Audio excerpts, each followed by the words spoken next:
देखिए, टॉपिक है आपका, आज हम हीट कैपेसिटी के बारे में बात करेंगे। ये सब 11th क्लास में आप पढ़ चुके हैं। अब उसके बेसिक्स में टीचर गया नहीं गया हमको नहीं मालूम। बेसिक्स का मतलब इसकी रिक्वायरमेंट क्या है ये हमको नहीं मालूम। हम सबसे पहले बात करते हैं हीट कैपेसिटी। लिखिए हीट कैपेसिटी। हीट कैपेसिटी का मतलब क्या होता है जरा समझिएगा। हमने किसी बॉडी को हीट दी तो उसका टेम्परेचर राइज किया, ठीक है। तो हमने उसको 1 डिग्री सेंटीग्रेड टेम्परेचर राइज करने के लिए जो हीट दी वो उसकी हीट कैपेसिटी होती है। किसी बॉडी का टेम्परेचर 1 डिग्री सेंटीग्रेड बढ़ाने के लिए जो हीट हमको देनी पड़ती है उसको हम कहते हैं हीट कैपेसिटी। वैसे तो इसका मतलब होता है कि भाई 1 डिग्री सेंटीग्रेड टेम्परेचर बढ़ा मतलब उसने हीट एब्जॉर्ब की। तो वैसे तो मतलब होता है कि हीट एब्जॉर्ब करने की उसकी क्षमता। भाई हीट एब्जॉर्ब करने का मतलब होता है जैसे हमने कुछ पढ़ाई, अभी हमने कहा बताओ क्या बताया समझ में नहीं आया, फिर हमने पढ़ाई। जैसे कभी क्लास में आप पूछिए कि हैव यू गॉट इट, पूरा क्लास क्या बोलता है? यस सर, 100% बोलता है। और किसी एक को खड़ा कर दो, खड़ा, what you have got only this thing I have not got, rest I have got. Rest क्या गॉट वो भूल गए, वो तो उसमें गॉट हुआ था। तो यानी कि फिजिक्स की भाषा में डेफिनेशन होती है कि किसी भी बॉडी के हीट एब्जॉर्ब करने की कैपेसिटी। लेकिन मैथमेटिकली हम कहेंगे कि किसी बॉडी का टेम्परेचर 1 डिग्री सेंटीग्रेड, किसी बॉडी का टेम्परेचर, हम पूरी बॉडी के बारे में बात कर रहे हैं, 1 डिग्री सेंटीग्रेड बढ़ाने के लिए जो उसको हीट देनी पड़ती है वो उसकी हीट कैपेसिटी होती है। थोड़ी डेफिनेशन लिखिए।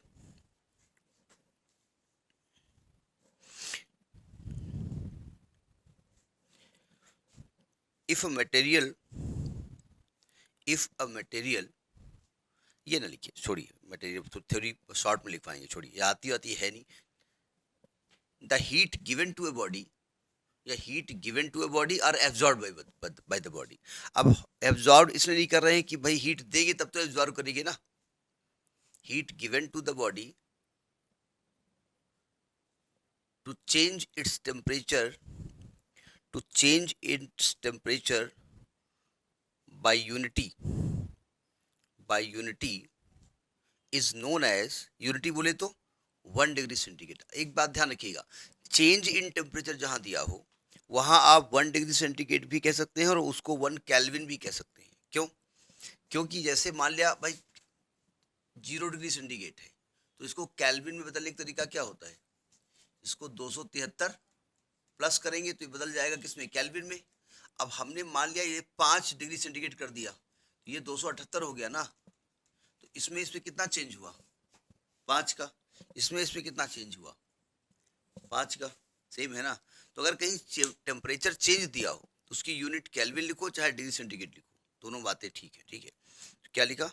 To change it temperature by unity is known as heat capacity of that body, is known as heat capacity of that body. Paragraph change करके लिखिए, if heat given to the body is delta Q. Heat given, हमने कहा कि heat given to the body जो है, given to the body, body को जो heat given है वो कितनी है? Delta Q. और rise in temperature, rise in temperature या चेंज इन टेम्परेचर कह सकते हैं, वो मान लिया डेल्टा टी है। तो हीट कैपेसिटी का फार्मूला होता है, हीट कैपेसिटी का फार्मूला होता है डेल्टा क्यू अपान डेल्टा टी, कैपिटल टी लिख दीजिएगा। और इसकी यूनिट की बात करें तो क्या लिखेंगे? जूल पर केल्विन। जूल पर केल्विन भी कह सकते हैं या जूल पर डिग्री सेंटीग्रेड भी कह सकते हैं, ठीक है। और डिग्री सेंटीग्रेड या आप कैलोरी भी कह सकते हैं, कैलोरी पर केल्विन। लेकिन न्यूमेरिकल लगाते वक्त calorie is not SI unit, calorie को जूल में कन्वर्ट करना पड़ेगा। अब देखिए, चलिए डेफिनेशन आ गई। अब आप कहेंगे एक डेफिनेशन होती है स्पेसिफिक हीट कैपेसिटी, दोनों की रिक्वायरमेंट क्या है? स्पेसिफिक हीट का मतलब ही वही होता है। आखिर डेफिनेशन क्यों पढ़ाई गई? तो हीट कैपेसिटी हो गई कि 1 डिग्री सेंटीग्रेड बढ़ाने के लिए। अब जरा समझिएगा, हमने ये मान लिया कि हमें 2 लोगों को खाना खिलाना है, खाना बोले तो हीट देनी है, और हम मान लेते हैं जब उनका पेट भर जाएगा तो 1 डिग्री सेंटीग्रेड टेम्परेचर उसका बढ़ जाएगा, मान लेते हैं, ठीक है। तो हमने कहा तुम इनका पेट भरो, जब कहें हाँ तृप्त हो गए, तो जितनी हीट दी आपकी वो इसकी हीट कैपेसिटी है, और हम इनका पेट भरते हैं, ठीक है। अब देखा होगा नवरात्र में कन्या बुलाई जाती है, तो बड़ी वाली नहीं बुलाई जाती, क्योंकि उनका 1 डिग्री सेंटीग्रेड बढ़ाने के लिए हमको कम से कम 1 किलो जलेबी लानी पड़ेगी, तब बढ़ेगा 1 डिग्री सेंटीग्रेड। और कहीं फर्स्ट डे वो भाई ऐसे ही 2-4 जगह होके आए तब तो ठीक है, और सुबह सुबह उठते ही हमने बुला लिया सबसे नंबर 1 पे, तो उनकी हीट कैपेसिटी कम से कम 250, 300, 400 ग्राम जलेबी चाहिए। और छोटे छोटे बच्चे बुलाएंगे तो क्या होगा, 400 ग्राम में 11 निपट जाएंगे। तो आपने एक का पेट भरा, हम मान लेते पेट भरा मतलब 1 डिग्री सेंटीग्रेड टेम्परेचर उसका बढ़ गया, और हमने दूसरे का भरा, और आपने पता 5 किलो खा गया, और वो 500 ग्राम में ही काम बन गया। क्यों भाई? क्या दोनों की हीट कैपेसिटी, यानी कि हीट कैपेसिटी हर बॉडी की अलग अलग होती है, यानी कि उसके मास पर डिपेंड करती है। तो हमने कहा ये जो कंपेरिजन है ना, कि हमने कहा तुमने भी उनका पेट भरा, हमने उसका पेट भरा, क्या दिक्कत है, तुम क्या उछल रहे हो? अरे बोले वो भरा 5 किलो का क्या चला, और तुम तो 200 ग्राम में काम बन गया आपका। तो हमने कहा ये जो कंपेरिजन है ना, दोनों दो बॉडी को जो हीट दी गई है, ये ठीक नहीं है। तो हमने कहा ऐसा करो, सबका 1 किलो ले लो, 1 किलो मास उसका, 1 किलो मास, अब तो ठीक है ना, दो बॉडी ले ली, 1 kg मास की। भाई हमने आपको बॉडी दी 5 किलो की थी, दूसरे को 1 kg की दे थी, एक में 5 किलो के हिसाब से हीट दी, तब उसका टेम्परेचर 1 डिग्री बढ़ा, और एक को 1 किलो के हिसाब से दी। तो हमने कहा ये इसकी हीट कैपेसिटी, ये इसकी हीट कैपेसिटी, तो हमने कहा ये कंपेरिजन ठीक नहीं है। तो हमने कहा ऐसा करते दोनों का 1 kg ले लेते हैं। तो दूसरा डेफिनेशन बनाई हमने, specific heat capacity, specific heat capacity. अब ये आपको नहीं पढ़ाया गया कि आखिर स्पेसिफिक हीट कैपेसिटी का की रिक्वायरमेंट क्या थी। जब हीट कैपेसिटी हमारे पास थी, तो स्पेसिफिक हीट कैपेसिटी, अब हमने आपको जो बॉडी दी उसका भी मास 1 kg था, सेकेंड पर्सन को जो बॉडी दी उसका भी मास 1 kg था, और हमने कहा अब 1 डिग्री सेंटीग्रेड टेम्परेचर दोनों का बढ़ाओ। अब तो कंपेरिजन ठीक है ना। तो लिखिए स्पेसिफिक हीट कैपेसिटी, क्या डेफिनेशन होगी कि यूनिट मास की बॉडी का टेम्परेचर 1 डिग्री सेंटीग्रेड राइज करने के लिए जो हीट रिक्वायर्ड होती है उसको हम कहते हैं स्पेसिफिक हीट कैपेसिटी, ठीक है। तो लिखिएगा the specific heat of a substance, the specific heat of a substance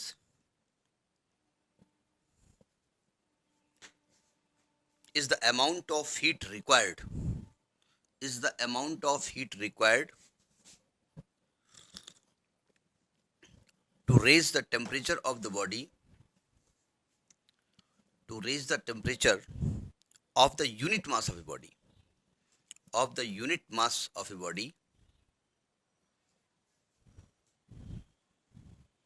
by unity, by unity, ठीक है। तो ये हो गई स्पेसिफिक हीट कैपेसिटी। अब हमने मान लिया कि suppose heat given to the body, या स्पेसिफिक हीट कैपेसिटी यहाँ लिखे दे रहे हैं, इसी में हम बढ़ाए दे रहे हैं, आप ना उसमें बढ़ा देना। तो हमने कहा सपोज करिएगा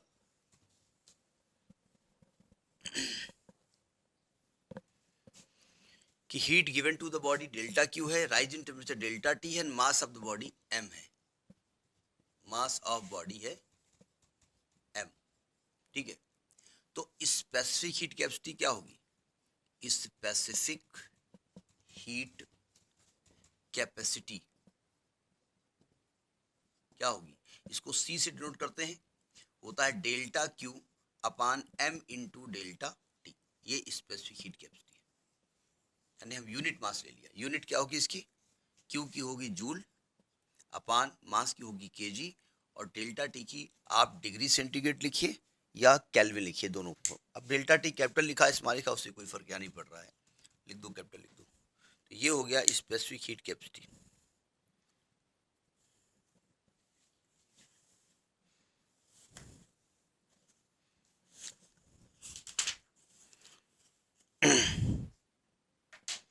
ठीक है, अब इसकी कुछ लिमिटेशंस है, देखिए। तो ये जो फार्मूला है, ये कह रहे हैं कि ये फार्मूला किसी भी लिक्विड और सॉलिड के लिए तो ठीक है, गैस के लिए और कंडीशंस भी होती है ना। तो हम गैस के बारे में बात करें कि गैस के लिए अगर ये फार्मूला अप्लाई करें तो उसकी लिमिट्स क्या है। नंबर 1 लिखिए, नंबर 1 लिखिए, Suppose the gas is suddenly compressed. Suppose the gas is suddenly compressed. Suddenly compressed क्या होता है? Suddenly compressed का मतलब क्या होता है?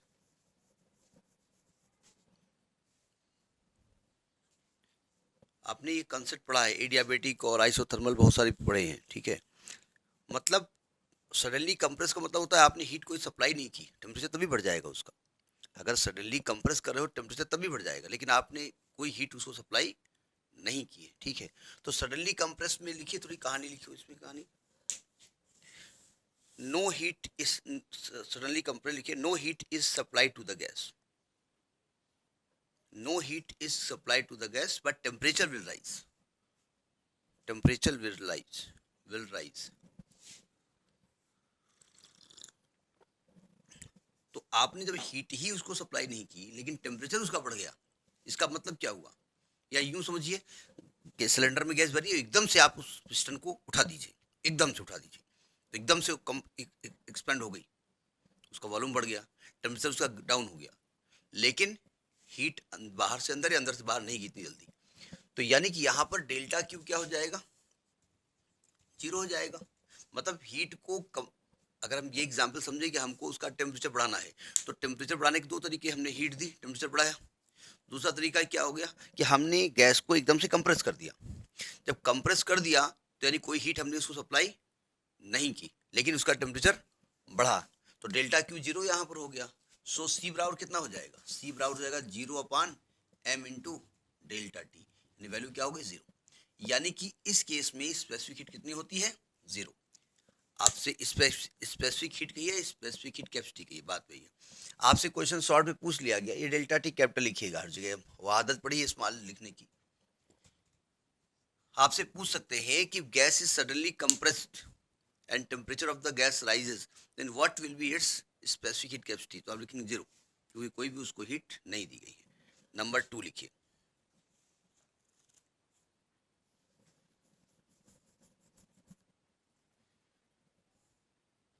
अब देखिए, लिखिए, now the gas is heated, gas is heated. अब देखो, किसी बर्तन में गैस भरी है, उसका कुछ टेम्परेचर होगा, उसको हीट किया, हीट करने से क्या होगा? मॉलिक्यूल्स को हीट मिली, उसका टेम्परेचर राइज हुआ, वो एक्सपेंड होगा, वो अपना पिस्टन पे धक्का मारेगा, धक्का मारेगा तो हमने धीरे धीरे उसका पिस्टन ऊपर कर दिया, तो धक्का मार लो, तो इसका मतलब आपने वर्क में उस हीट को खर्च कर दिया, तो आपका टेम्परेचर नहीं बढ़ा। यानी हमने उसको हीट दिया और उसको एक्सपेंड होने दिया, एक्सपेंड करते गए, यानी कि जितनी टेम्परेचर उसका बढ़े वो जितना कम हो।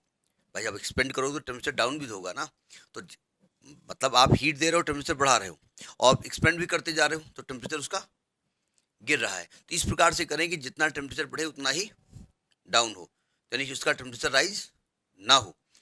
तो यही मैं कहानी लिख रहा हूँ। लिखिए, now the gas is heated and allowed to expand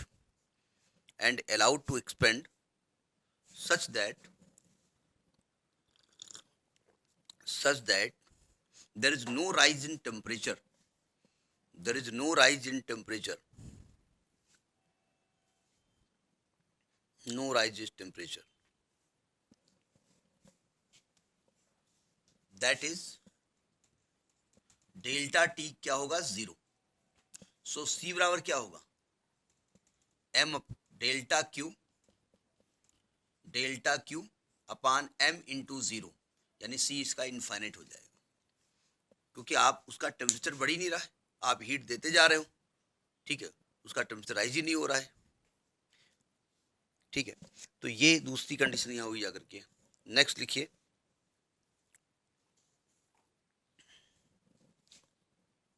if there is a isothermal system, isothermal process, वो मैं ऊपर लिखा वही रहा हूँ आइसोथर्मल, लेकिन उसको हमने उसको अलग से नाम नहीं दिया है। If the system is isothermal, if the system is isothermal, और पहले वाला एडियाबेटिक था। आइसोथर्मल का मतलब क्या होता है? जितनी हीट बनी वो बाहर चली गई, जितना टेम्परेचर बढ़ा वो कम हो गया, मतलब जी हाँ, मतलब जितना टेम्परेचर राइज हुआ उतना ही फॉल हो गया, यानी आइसोथर्मल का मतलब होता है टेम्परेचर में चेंज ना हो, तो यही केस यहाँ पर हो जाएगा। ठीक है, यही लिख लो। In isothermal process delta T बराबर 0, सो सी बराबर क्या हो जाएगा, इनफाइनाइट। जैसे वो था ना, कौन कहानी थी, गणेश जी को किसी ने बुलाया था अपने यहाँ दावत पे, घमंड में आकर के, मैं तुम्हें खिलाऊंगा, आओ गणेश जी को। गणेश जी हीट लेते गए, टेम्परेचर नहीं बढ़ रहा था, और लाओ के नाओ लाओ। फिर अंत में उन्होंने देवादिदेव महादेव से कहा, तो उन्होंने कहा कुछ खीर भिजवाई थी, क्या कुछ था, तो यानी कुल मिलाकर के टेम्परेचर राइज, आइसोथर्मल प्रोसेस था वो, दो हीट, बहुत बड़े तुम। एक्चुअली उनको ये था ना कि मैं अभी सबको खिला दूंगा, हाँ, कुछ कुबेर का कहानी थी। ठीक है, वैसे हनुमान जी का था, सीता जी ने जब लोग उसको पकड़ने गए थे, तो उसमें सीता जी ने जब खिलाया हनुमान जी को, तो हनुमान जी का पेट ही नहीं भर रहा था। तब वो राम को ध्यान किया, ये तुलसी का पत्ता उनको दिया। वो एक अलग केस है, वो ये कहानी यहाँ लिखनी नहीं है, मैं केवल प्रोसेस समझा रहा हूँ। ठीक है, अब हमने कहा कि भाई किसी बॉडी का कोई भी मास था, हमने उसका टेम्परेचर 1 डिग्री बढ़ाना था, हमने हीट दिया, तो अलग अलग मात्रा में हमको हीट देनी पड़ी। तो हमने कहा ऐसा करते हैं कि तुमको भी 1 kg की बॉडी भी देते हैं, उनको भी 1 kg की बॉडी देते हैं, और दोनों का हीट टेम्परेचर बढ़ाते हैं। अब ये भी कंपेरिजन ठीक नहीं है, क्योंकि अलग अलग मोल्स की संख्या अलग अलग होती सब में।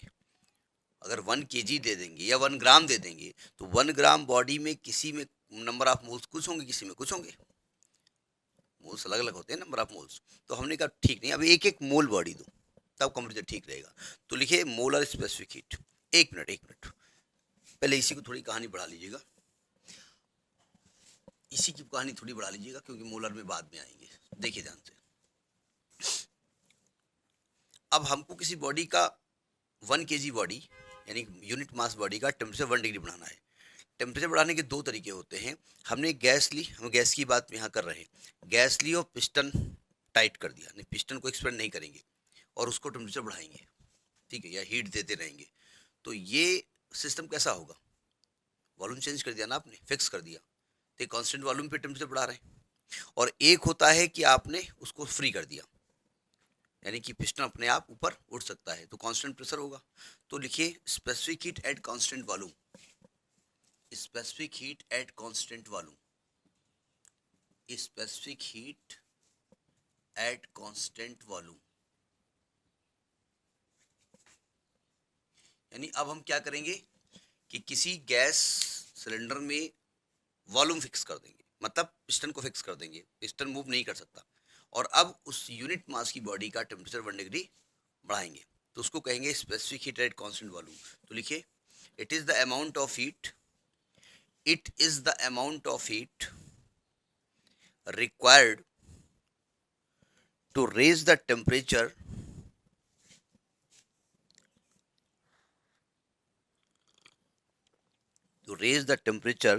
of unit mass of gas, हम गैस की बात कर रहे हैं, by unit mass of gas by unity at constant volume and denoted by CV, small लिखिएगा, CV सफिक्स में भी बना दीजिएगा, CV।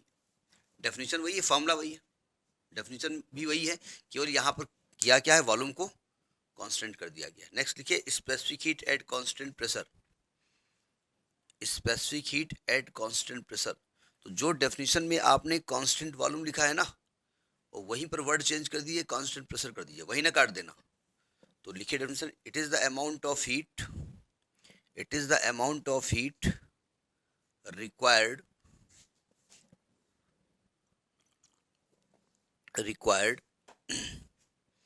to raise the temperature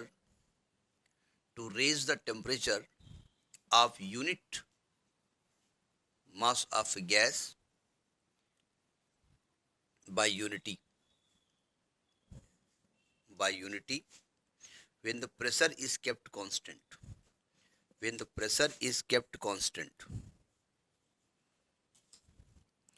denoted by CP,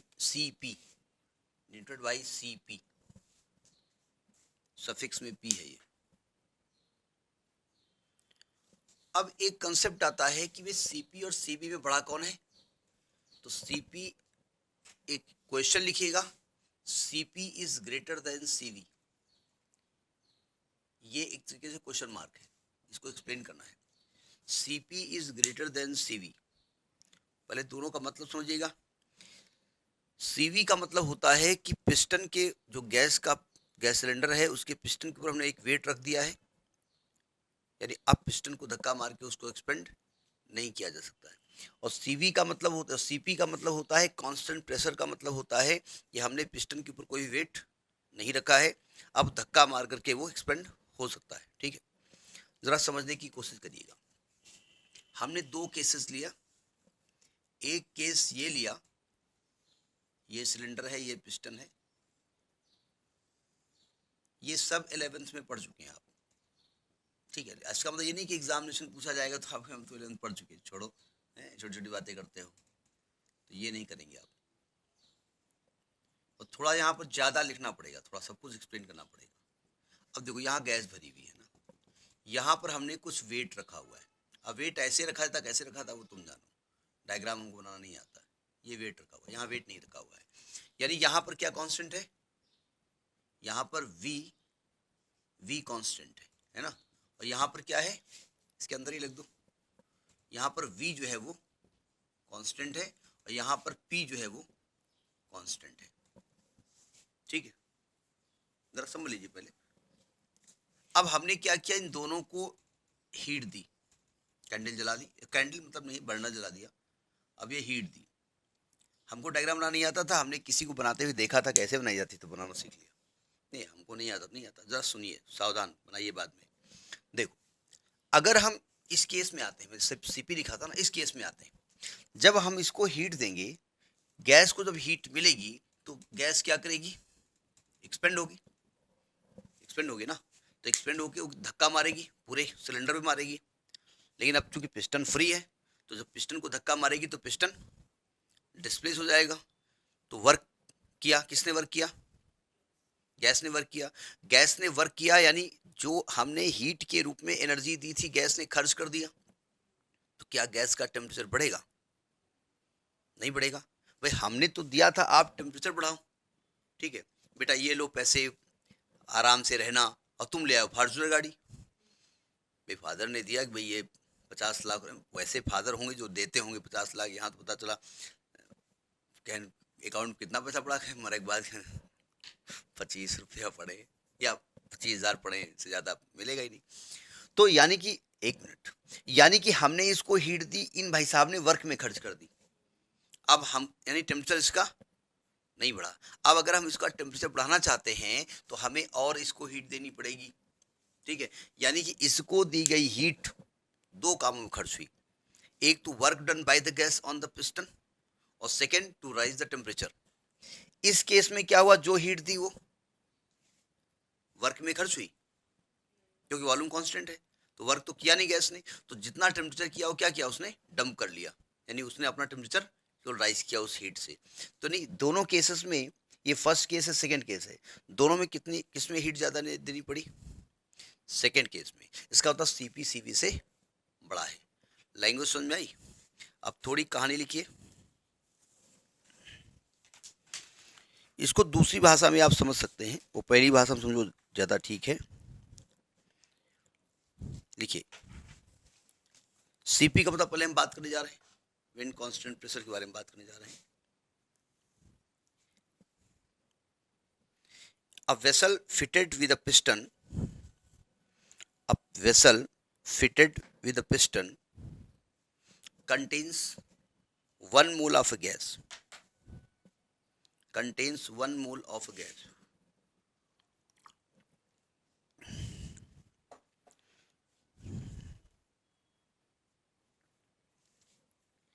If we give heat to the gas, if we give heat to the gas, then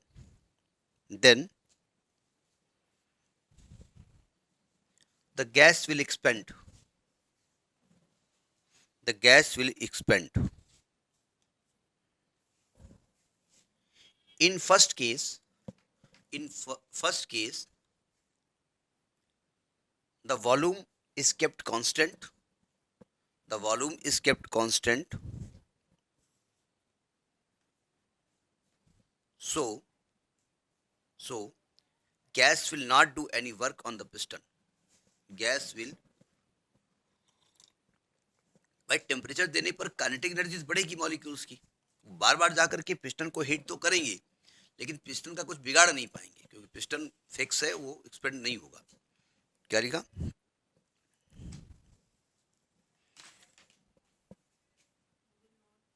any work, so the total heat given to the gas will be used in increasing the temperature, in increasing the temperature,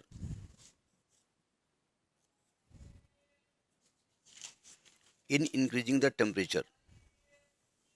ठीक है, तो ये तो पहला case हो गया। जाकर के पैराग्राफ चेंज करके लिखिए, अगेन अगेन अगेन का मतलब आप इस केस को अपनी ओरिजिनल स्टेट पे ले आइए, मतलब इसी पर पिस्टन का जो वो है वेट ना हटा दीजिएगा। हीट मतलब शुरुआती दौर से, शुरुआत से आप टेम्परेचर देंगे। अभी इसको गैस को पहले इनिशियल स्टेट में ले आएंगे। Again if the heat is given to the system, to the gas, again if the heat is given to the gas at constant pressure,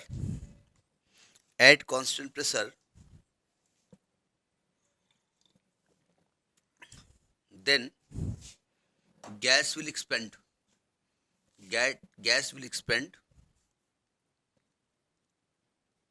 and it will do work, and it will do work,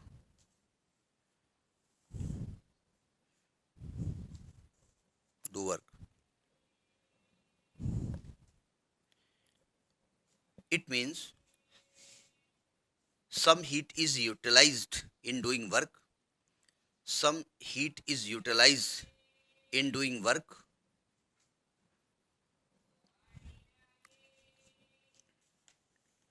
and rest heat will increase its temperature. Rest will utilized in increasing the temperature। देखना क्या लिखवाया हमने।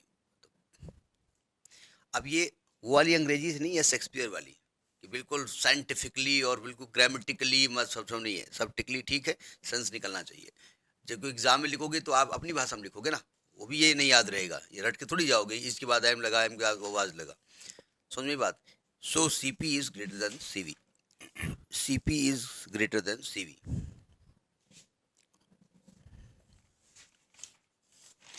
अब हमने कहा भाई ये जो हीट हमने दी है स्पेसिफिक हीट, उसमें मास को कांस्टेंट कर दिया, मास को 1 kg कर दिया। अब हमने कहा ये कंपेरिजन भी हीट देने का ठीक नहीं है, तो हमने कहा ऐसा करो कि मोल, एक एक मोल गैस दो, दो लोगों को अलग अलग तरीके गैस दो, एक एक मोल, और उसको हीट दो। ठीक है, तो लिखिए मोलर स्पेसिफिक हीट। नेक्स्ट है molar specific heat, molar specific heat, अरे वो बात बना लेना। अब मोलर स्पेसिफिक हीट में भी दो डेफिनेशंस हैं। देखिए molar specific heat at constant volume, molar specific heat at constant volume, तो जहां पर हम यूनिट मास लिखवा रहे थे वहां पर 1 मोल हो जाएगा बस। तो लिखिए it is the amount of heat required, it is the amount of heat required to raise the temperature of 1 mole of gas, to raise the temperature of 1 mole of gas by 1 degree centigrade, by 1 degree centigrade। देखिए इसमें confuse ना होइएगा, 1 degree centigrade 1 kelvin में change in temperature अगर है तो वहां दोनों चीजें सही मानी जाएंगी। 1 degree centigrade at constant volume, at constant volume and denoted by capital CV लिख दीजिएगा। अब आप कहेंगे ये भी कैपिटल लग रहे हैं, अरे ठीक है और कैपिटल कर दीजिएगा, डिनोटेड बाय कैपिटल सीवी। अब देखिए molar specific heat at constant pressure, molar specific heat at constant volume, sorry pressure, molar specific heat at constant pressure.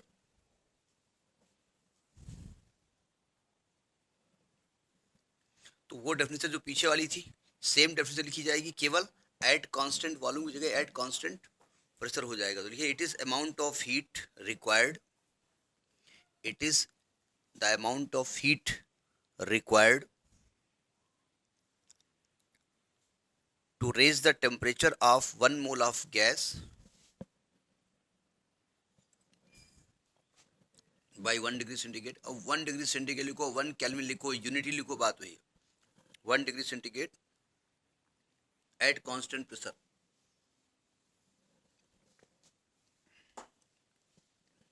At constant pressure denoted by capital CP कर दीजिए। Constant pressure में क्या होता है, piston को free कर देते हैं। जैसे कभी कभी देखा होगा कि जो आप लोग पार्टी में जाते हैं, खासतौर से वो जब स्टार्टिंग में कार्ड आते हैं किसी के यहाँ से, जब सेशन स्टार्ट हुआ पार्टियों का तब कार्ड आ गए। एक तो रेगुलर है, आज भी है, कल भी है, परसों आदमी बोर हो जाता है। पहले दिन क्या है, एक आध महीने से बिल्कुल गायब था, कोई पार्टी नहीं थी, पहुंचे भाई, बैठ के खाना खा रहे थे, तो अब खाना नहीं खा पाए क्योंकि प्रेशर बढ़ गया ना। तो क्या करते हैं, वो खड़े हो जाते हैं। थोड़ा सा खड़े होने से क्या होता है, प्रेशर कांस्टेंट हो गया, वॉल्यूम एक्सपेंड कर दिया ना। ऐसा होता नहीं होता है, नहीं अब तो खड़े ही खड़े खाते हैं वाला की बात है, लेकिन अब ऐसा होता है।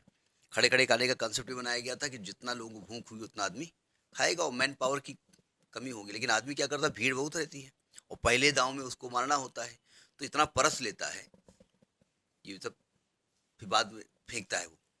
तो जहाँ कूड़ादान है वहाँ एक आदमी खड़ा कर डंडा लेकर के, भाई इधर फेंका के चल। अगर फेंका तो मारेंगे, पहले ही बता दिया जाए, वो बाउंसर्स रखे जाएं, कार्ड देने के बाद देखें आपका सम्मान है, लेकिन अगर आपने खाना फेंका तो हमने बाउंसर्स रखे हुए। तो आदमी फिर अच्छा ये इंडिया वाले ऐसे नहीं फेंकेंगे, धीरे धीरे ऐसे करके नीचे खिसका देंगे, कहाँ बाउंसर हर जगह थोड़ी रहेगा। खैर समझ में आ गई बात। तो ये आपका स्पेसिफिक हीट का पूरा दारोमदार है। आपने छोटे क्लासेस में पढ़ा होगा, और ये छोटे क्लास बात न करिए, यही ठीक है जो पढ़ा रहे हैं आप, कि जब फ्रॉस्ट होता है, पाला गिर रहा होता है, पाला मतलब एकदम से टेम्परेचर डाउन हो गया, तो किसान अपने खेतों में पानी लगा देते हैं। पानी की स्पेसिफिक हीट ज़्यादा होती है, मतलब वो देर से गर्म भी होता है, देर से ठंडा भी होता है। ठीक है, देखो नेचर है, नेचर ने सब कुछ बना रखा है। नेचर ने हमारी बॉडी को, मतलब ऐसा हम कहे जरूर रहे, तब हमको भी सर्वाइकल दिक्कत है, हम जानते हैं। नेचर ने सब कुछ बना रखा है, आपकी बॉडी को कह रहे हैं कुछ नहीं करना, अपने आप से सही हो जाएगी। आप केवल नेचुरल चीज़ें खाइए। अब नेचुरल चीज़ें हम कहाँ से, कंदमूल हमको मिल जाए खाने के लिए, हमको मिलता तो वही है ना, तो जो बाहर अवेलेबल है। अच्छा दूसरे कंदमूल मिलते भी हैं, को कंदमूल थोड़े लोगों के लिए थे ना, तो कम इंसान थे, जानवर ज़्यादा थे। अभी क्या होता है कि आत्मा अमर है, पढ़ा है ना, आत्मा अमर है, इसे न मतलब इसको डिस्ट्रॉय नहीं कर सकते हैं, ये अपना शरीर चेंज करती है, यही होता ना। अब पहले आदमी कम थे, जानवर ज़्यादा थे, अभी जानवर कम आदमी ज़्यादा, मतलब क्या हुआ कि जानवरों की आत्माएं अब यहाँ पर आ गई। तो जानवर में तो चल जाता था, आपस में मार मार खा जाते थे, अभी आदमी क्या करें। तो अब कंदमूल उतने तो बचे नहीं, तो हम लोग फिर कंदमूल नहीं तो मूली वूली खूब कस के उगाने लगे, इसे खाने लगे। तो नेचर अपने आप को सही करता है। पानी नेचर ने बनाया, तो फ्रॉस्ट में क्या होता है, हमने कहा पानी की स्पेसिफिक हीट ज़्यादा होती है, नेचर ने बनाया, हमने नहीं बनाया। वो देर से गर्म होता है, देर से ठंडा होता है। अब होता क्या है, पाला पड़ा, पाला एकदम से क्या होता है, टेम्परेचर डाउन हो जाता है, तो जो नसें होती हैं उसकी, व्हील्स होती हैं उसकी पेड़ों की, उसमें पानी होता है, वो एकदम से जम जाता है। अच्छा नेचर में देखो, देखिए नेचर ने कहा नीचे से जमेगा पहले पानी, नीचे से ऊपर तक, मतलब हीट कहाँ से ट्रांसफर होगी, पेड़ में जड़ से ट्रांसफर होगी, नीचे से ऊपर तक जाएगी। तो हमने क्या किया, एकदम से नीचे वाली जो जो जड़ के पास से जो वेन्स निकली है, बायोलॉजी वाले देख रहे हो मान लिया तो कोई कमेंट न करें कि मास्टर तुमको इतना भी नहीं आता, हो सकता कुछ गलत बता रहे हो। ठीक है, तो एकदम से क्या होगा, उसकी नस जो उसकी वीन्स है वो पानी जम जाएगा, और पानी जमता है तो उसका वॉल्यूम बढ़ जाता है, घट जाता है, घट जाता है। तो आपको बहुत नॉलेज है ना। कभी आपके यहाँ फ्रिज है, फ्रीजर है, कभी बर्फ रखे हो, जब बर्फ क्रेट में रखते हो तो जब वो जम जाती है तो क्रेट में ऊपर तक आ जाती है, कम हो जाती है, बोले ध्यान नहीं दिया। क्रेट में बर्फ पानी रखिएगा तो पानी तो ऊपर तक ऐसे भरते हो ना, और जब क्रेट में बर्फ जम जाती है तो बर्फ ऊपर तक थोड़ा आ जाती है कि थोड़ा कम हो जाती है, सिकुड़ जाती है, बोले हमने तो कम हो जाती है। आज कर लीजिएगा जाकर के एक बार, आज कर लीजिएगा, एक कटोरी लीजिएगा, नहीं हो जाती होगी, क्या होता है भाई? बोले हमने तो खाने में दिया, मम्मी बनाए हम खाएं, हमको देखते नहीं, वॉल्यूम बढ़ जाता है। तो पानी का वॉल्यूम बढ़ जाएगा तो नसें फट जाएंगी। ठीक है, तो नेचर ने क्या किया, बोले ऐसा करो, भाई एकदम से टेम्परेचर गिरता है एकदम से, तो जब हम जो है अपनी खेतों में पानी लगा देंगे, तो जब एकदम से टेम्परेचर गिरेगा तो पेड़ के चारों ओर कौन है, पानी। तो पहले पानी का टेम्परेचर जीरो हो, तब वो पेड़ को जीरो करेगा, क्योंकि पेड़ के चारों पानी है ना। अब एकदम से सुबह 4 बजे टेम्परेचर डाउन हुआ, लेकिन चूंकि पानी की स्पेसिफिक हीट ज़्यादा है, तो पानी देर से ठंडा होगा। ठंडा हो करके जब हो जाएगा जीरो, तब जाकर के वो पेड़ को सप्लाई करेगा। पेड़ का जो जड़ के पास का एरिया है वो जीरो होगा, फिर वहाँ से जो उसकी वीन्स आती हैं वो जमेंगी। ठीक है, लेकिन जब तक ये प्रोसेस होगा तब तक सूर्य देवता ऊपर से आ जाते हैं, क्या है बच्चा, मैं आ गया, कौन तुमको 0 डिग्री कर रहा है, चल। मतलब वो आ ही जाते हैं, वो भले ही वो ऊपर से दिखते हो, लेकिन ऊपर से उनकी दिव्य दृष्टि रहती है, और फिर टेम्परेचर बढ़ जाता है। तो इसलिए पानी को हम यूज़ करते हैं। ठीक है, तो समझ में आ गई स्पेसिफिक हीट क्या होती है। ये इसमें शॉर्ट डेफिनेशन भी आ सकती है। तो स्पेसिफिक हीट हमने क्या बताया, जो हीट कैपेसिटी थी किसी बॉडी के टोटल मास को, हमने 1 डिग्री सेंटीग्रेड टेम्परेचर बढ़ाने के लिए जो हीट दी, फिर हमने यूनिट मास ले लिया तो उसको कहा स्पेसिफिक हीट, फिर हमने 1 मोल ले लिया, उसको कहा मोलर स्पेसिफिक हीट। ठीक है, तो ये कर लीजिएगा, ये बहुत बेसिक्स है, पढ़ भी चुके हैं आप, ध्यान से पढ़ लीजिए।